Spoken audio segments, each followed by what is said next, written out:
Кожал шулжуда республикари спортсмензем чуваш ембух мачне щичер херахпилек медаль бет ударна. Пельдерхи шак воготребедан лаштарзан икшери яхынытларах ылдын кәмел бронза.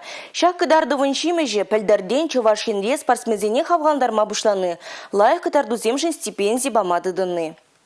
Егибен ешермаш жолда Чуваш республикин пушлыхы шандерю пьедесталі жене час-час тараган спортсмензене хавгаландарысы бірге хушу кыларчы. Пулдарулызем пилікпен жураран пушлаза, шерім пилікпен деньгі таран, хазин енчікне холымлатма пулдараща. Укша виже Россия Федерациянже хыш спортын пірлештерні команды нелікнен женгелет. Таре вукшине пама пушланы, спортсмензен жуғышне де олыштарны екен. Везем урых регион земжін мар, Чаваш ен пухмаджы жіне омырдаща. Кажал шур жулда шыр загырваны спортсмен пулыжу вукшине девішні. Везем спортын шерім загыр енепе хазине катартма пулдарны. Республика хыснынчен матур спортсмензем вон 2 миллион журы деньги илні. Кажалды хушыра шанелых пур стипендия сумме выл спорт тесне олимпия езін программине кіртнепе кіртменен женгелет. Стипендия елестезен спортсмены наращайын пірлештеріне командын ежінже булмала. Шавын бегех Чуваш республики жын пірлемыш номер 5 мартмала. Республика Галарым Вали, Татьяна Воронова, Алина Сусметова, Павел Рядков.